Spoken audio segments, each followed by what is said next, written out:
Hey guys, so I just wanted to give you some of my thoughts and my experiences with the Spyderco Persistence over, I would say, the last year and a half.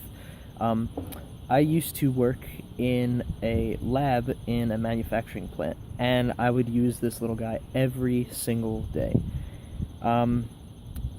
My place of carry is a little abnormal, I guess, from most people. I like to carry my knives in the small of my back, clipped onto my actual pants. So I would occasionally have a little bit of an issue with like some rusting. Sorry about that. Just didn't focus. I would have a little bit of an issue with some rusting right about there, and sometimes along here and like on the edge of the spider.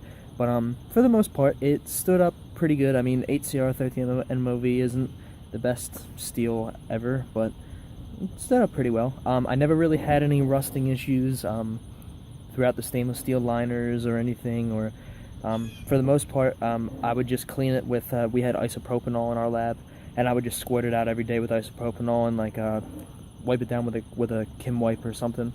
But yeah, for the most part, it served its purpose. I mean, it kept a pretty good edge. I kind of messed up the edge the first time I tried to sharpen it. You could see it right there, and on that side it's a little bit scratched on the actual blade.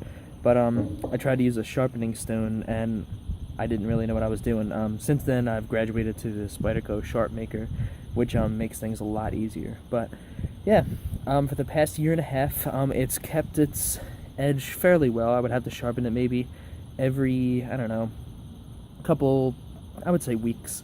Mind you, I was using this every single day to, you know, whether it was opening packages, like cutting tape, or actually breaking down cardboard and breaking down cardboard boxes, or using it as like a pry in a lab machinery or whatever it was.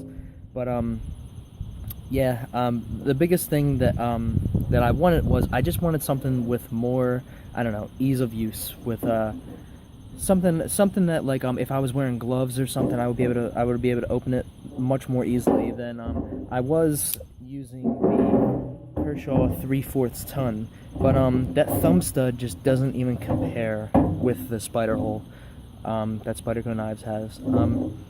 Yeah, I just couldn't. Sometimes if I would be wearing latex gloves, or if I was in the cooler or something, we had a big giant industrial cooler, I couldn't get it open with big thick gloves on. I couldn't get this open as easily as I could get something like this open. Plus two, it was just easier because you can just flick the blade out, and that wasn't very good flick. Yeah, you can just flick the blade out. I use my middle finger to do that.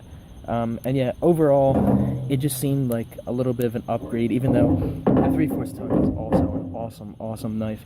I used this probably for a year before I moved on to the Spyderco Persistence.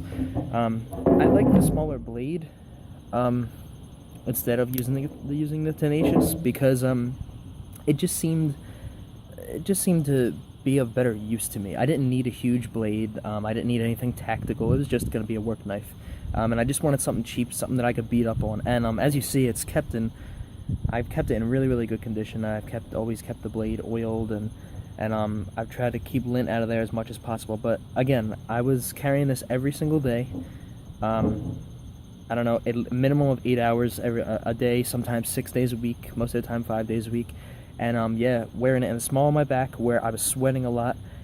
Every day I would just inspect it for rust. If there was a little bit of rust spots or something on there, I would just wipe it down with some oil and take it right off. And yeah, it kept its edge pretty well. So yeah, just wanted to let you guys know what my experience has been with the Spyderco Persistence for, yeah, about a year plus, maybe a year and a half, close to 2 years, and give you a little insight. All right, thanks for watching, guys.